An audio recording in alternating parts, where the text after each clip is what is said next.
Farm Talk on CFRU 93.3 FM.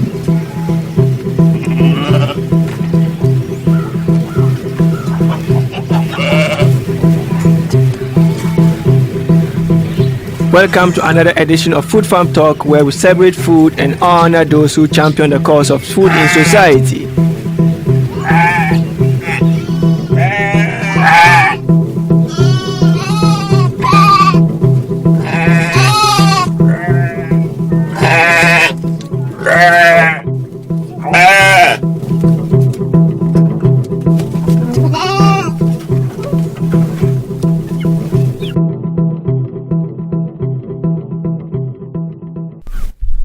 Hello, welcome to another episode of Food Farm Talk on CFRU 93.3 FM.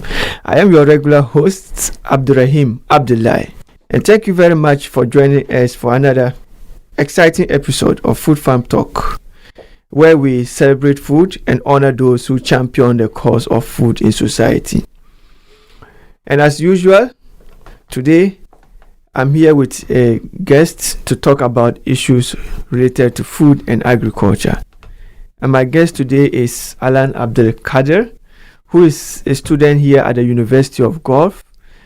But beyond being a student, he has a lot of experience working in the agriculture industry, working with farmers of various forms.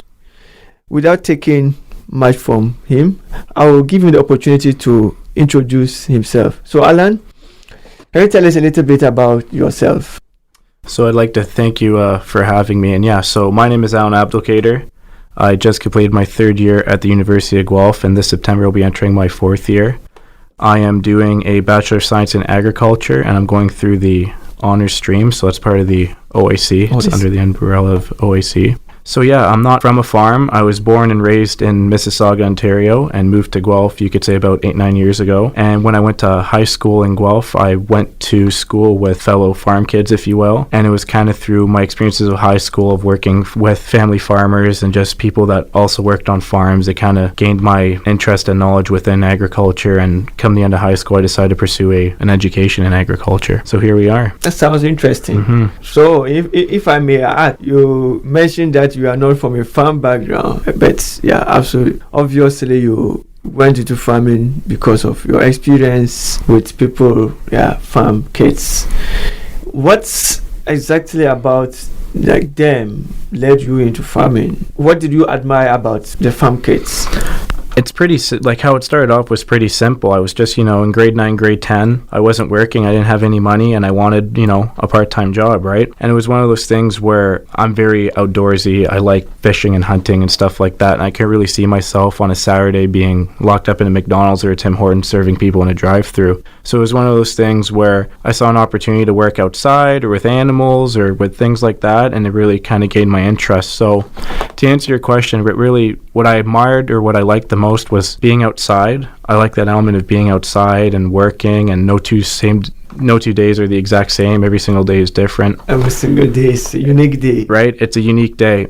And just the culture and how friendly people are. I kind of, people are in the cities, always have their phones buried in their face. You can't really have a conversation with somebody on the bus. But as soon as you get into the countryside, you can talk to anybody really easily. People invite you over for dinner. You can go to bonfires and roast marshmallows and stuff like that after work. It was just a really unique kind of culture environment that was something that I just liked more than working at McDonald's, for example.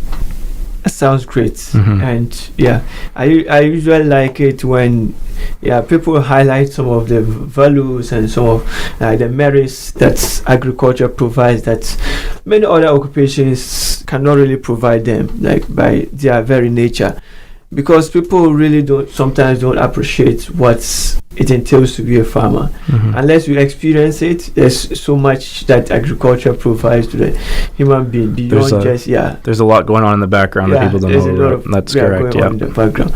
So you've mentioned how, what actually interests you in agriculture and how it led you. If I may ask you to tell us a little bit about how your path has cycled from childhood of getting in contact with farm kids and developing interest in agriculture. What has been the journey so far from that time till now?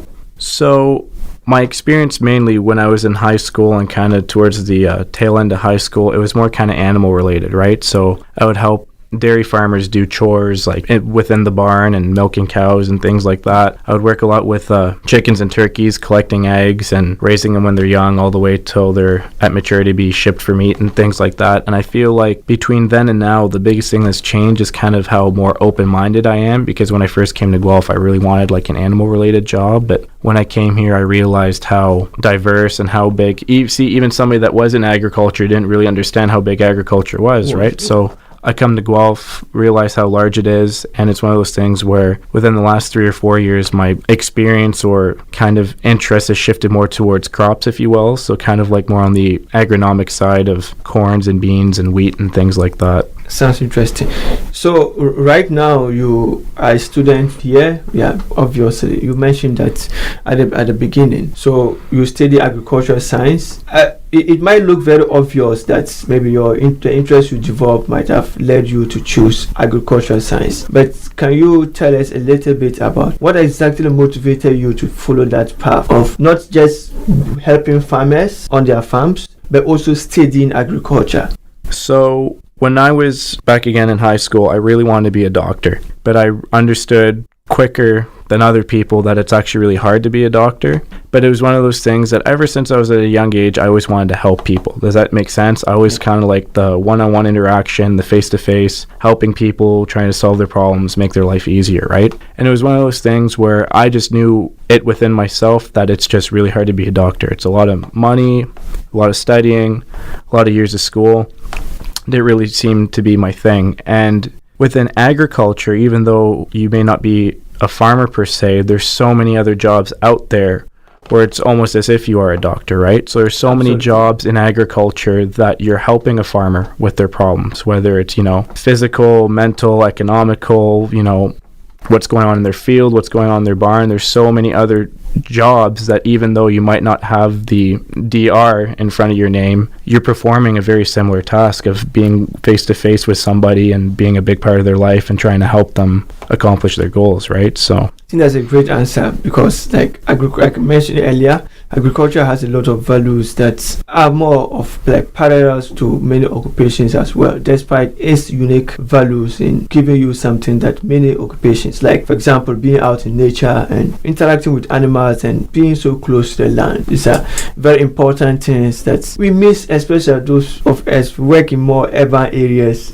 like 9 to 5 jobs, right? So that being said, I would like you to tell us a little bit about like your current state. So you are still in the third year of your program, but I do know that from chatting with you earlier, you do other works outside normal schoolyard. So what other things do you do outside right now?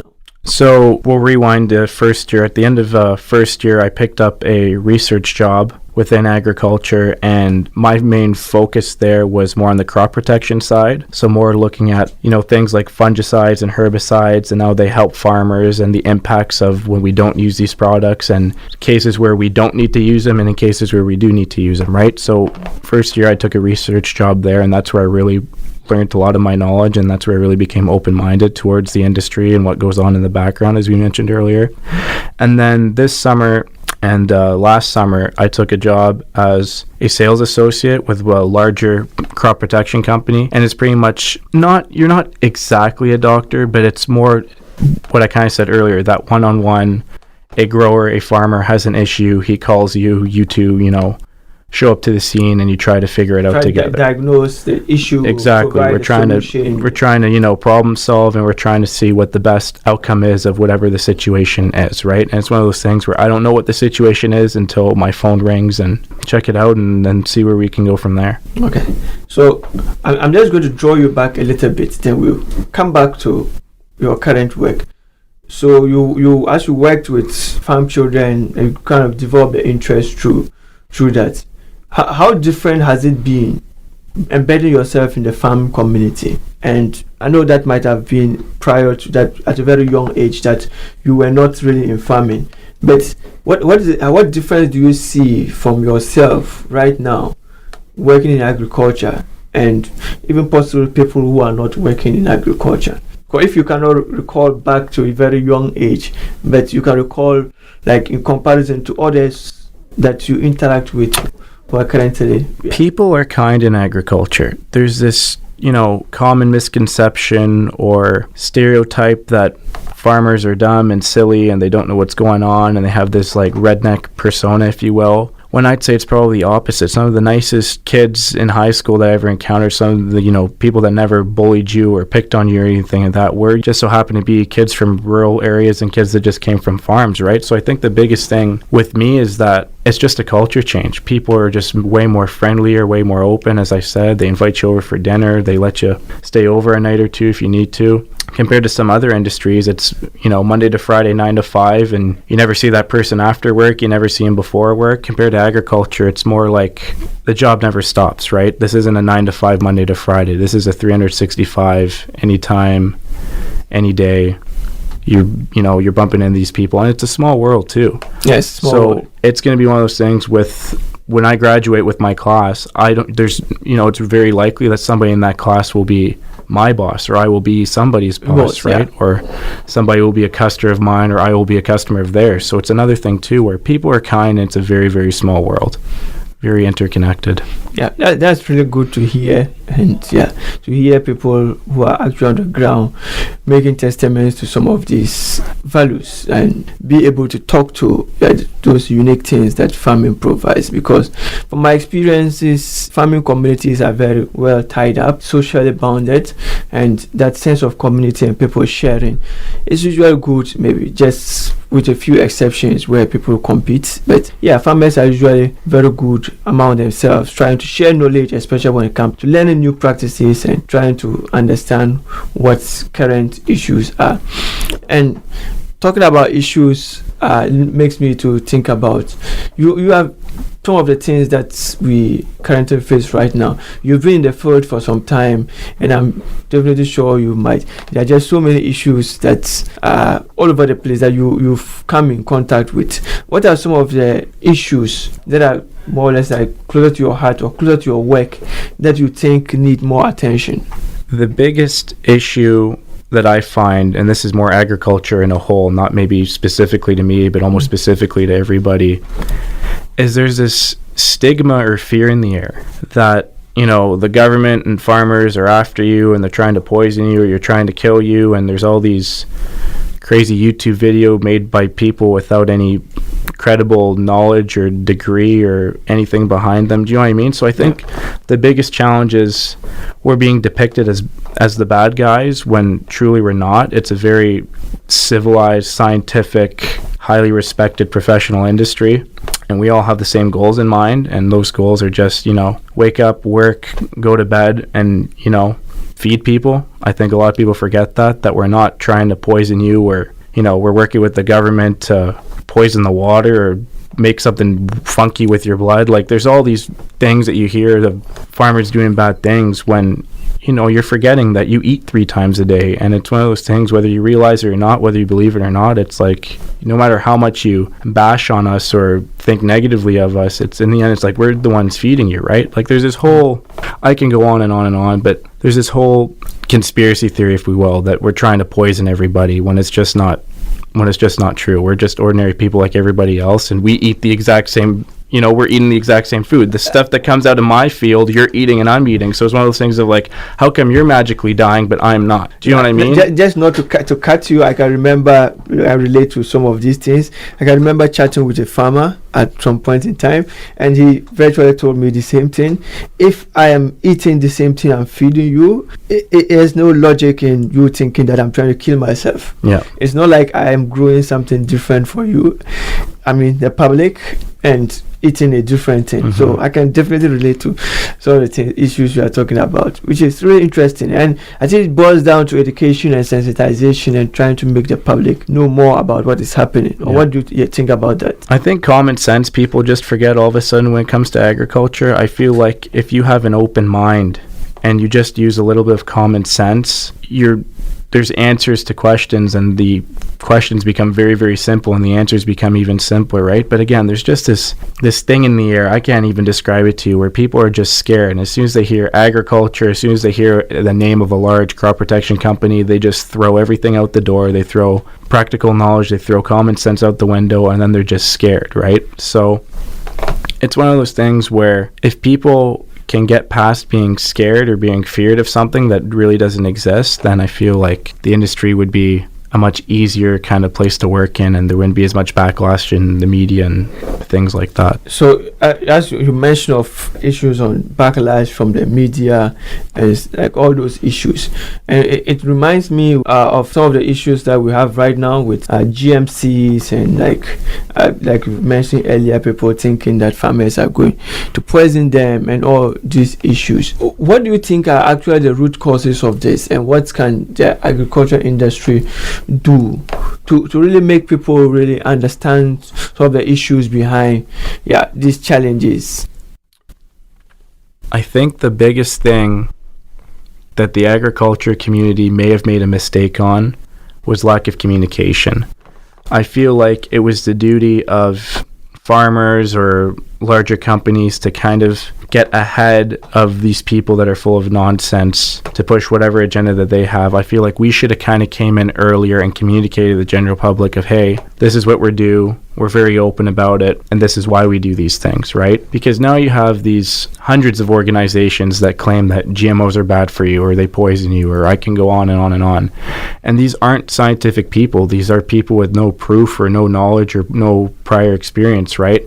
And I feel like agriculture is playing a game of catch up where they've launched their thoughts and their negative, ideas out into the open, and people are starting to believe it. And we're playing catch up where it's only now that we're proving, hey, this isn't true. Hey, this isn't how things are. Hey, this is, totally misinterpreted or, stretched beyond the truth, right? I feel like we may have made the mistake of not communicating what we do before other people kind of came out and said what we did, right? We should have came out and expressed to people from start to finish what's going on before allowing other people to come in with no experience to push whatever agenda or ideology they want on the public, right? So I feel the big thing was and is communication.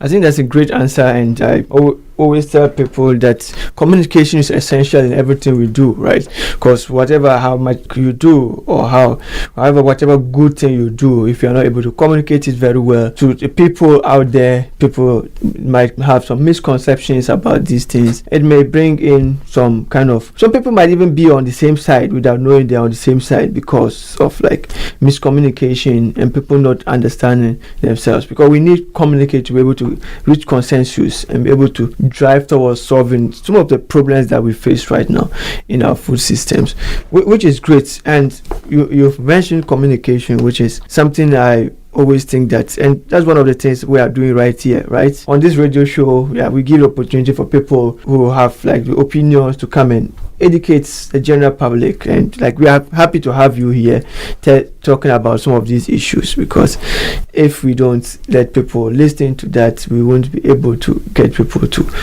really appreciate the realities on the ground.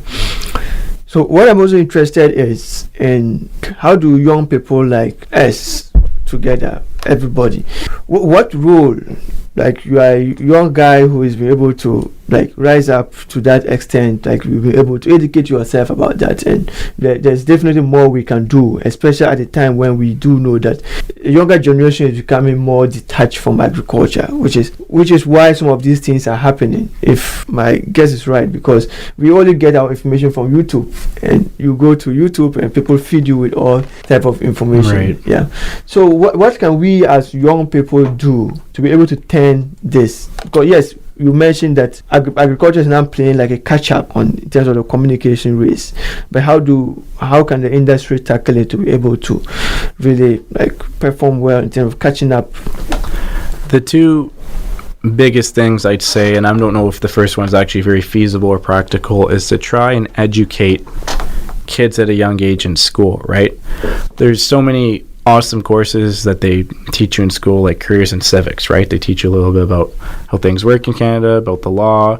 They also teach you about career pathways, how to make a resume, things like that. There's a stat, and I'm not sure the exact numbers. I'm not sure this exact source, so don't quote me on this. But like some odd years ago, let's say maybe, 50 years ago, 60 years ago, almost 50% of the people in Canada were somehow or another working with food or agriculture. Absolutely. Right? Yeah. So I would definitely will try to collaborate with you on that, because I did my master's thesis trying to understand the demographic decline in Canadian agriculture. So right. I absolutely. What's the number now? Like less than 1%? Yeah, it's less than 1%. So you have 99% of almost 40 million people that have no idea or some idea of how their food or agriculture works, right? That's a problem. That's, a recipe for disaster. And this is why these things are happening, right? So it's one of those things where 50, 60 years ago, people weren't scared or worried about where their food came from, is because they went to work and they knew exactly how their food came from, right? Now today, when less than 1% of 40 million people know what's going on,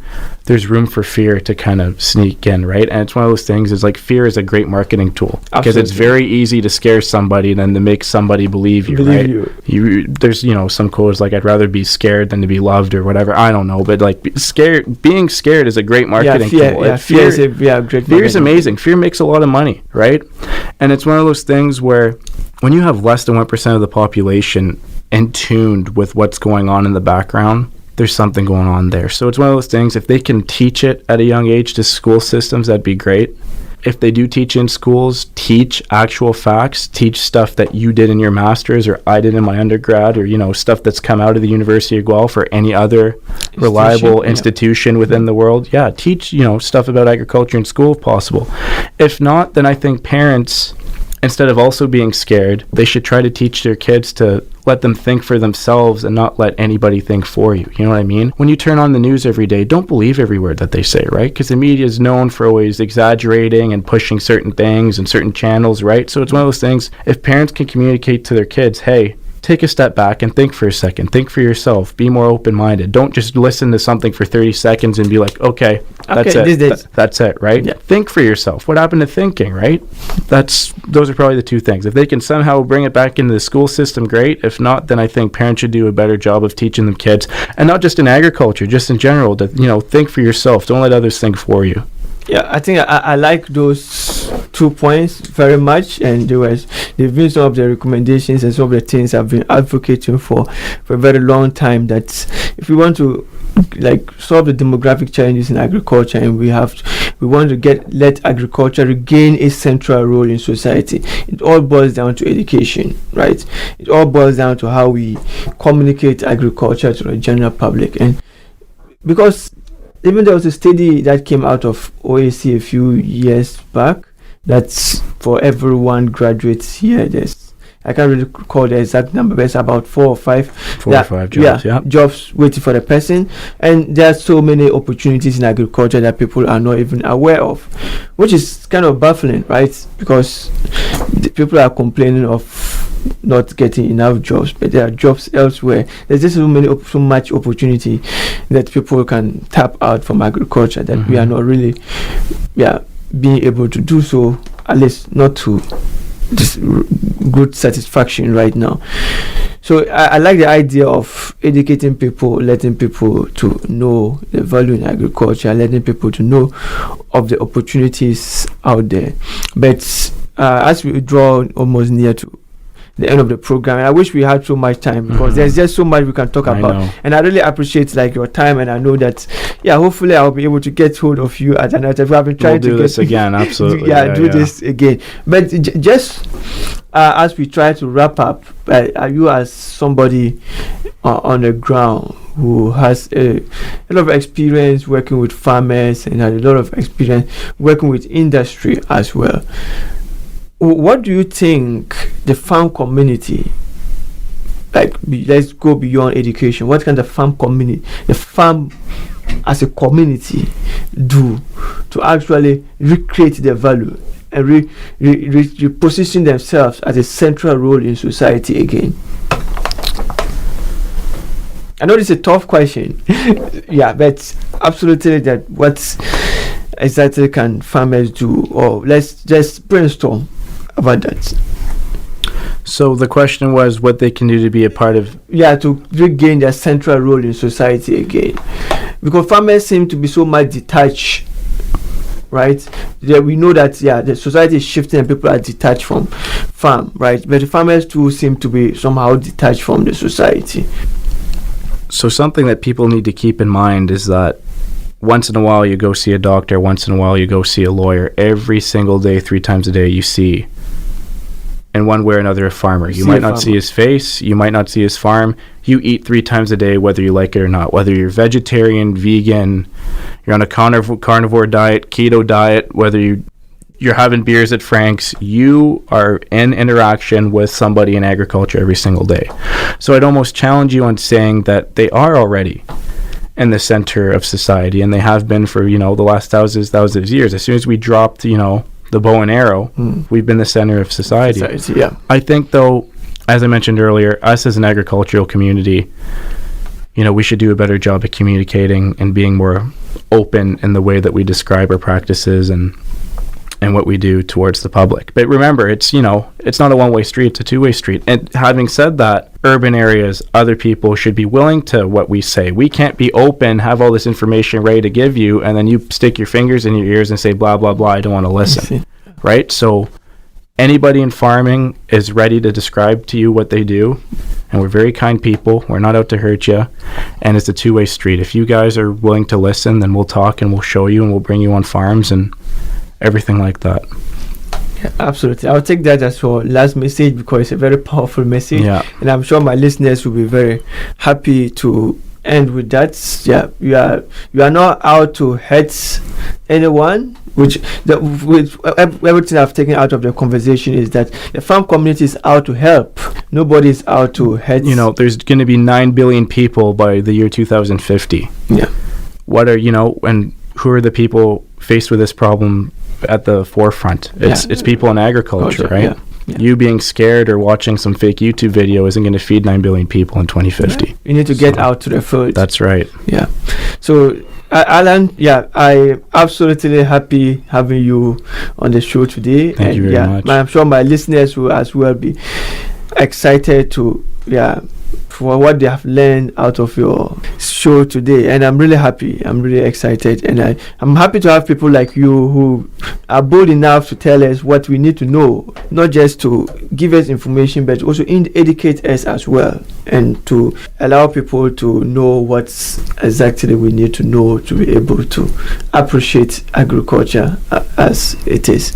So thank you very much, Alan. Thanks for having me. Thank you, for listening to another episode of Food Farm Talk on CFRU 93.3 FM. So I've been speaking with Alan Abdul Kader today on issues about his interest in agriculture and some of the broad issues that are facing the agriculture community today. And the take-home message is that the agriculture community is out here to help, and they are not really out here to hurt anyone. So get out, reach out to farmers out there, try to interact with them, try to understand their issues from their end as well.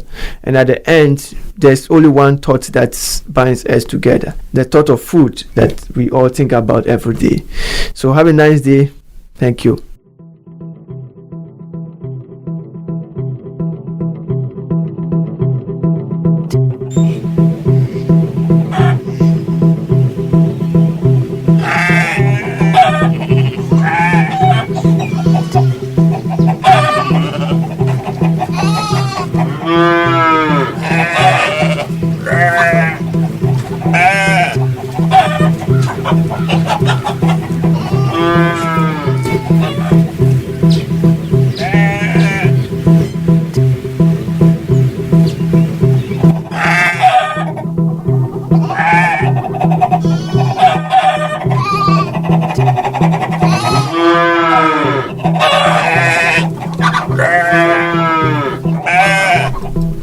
Thank you for listening to Food Farm Talk. See you next week for another exciting edition.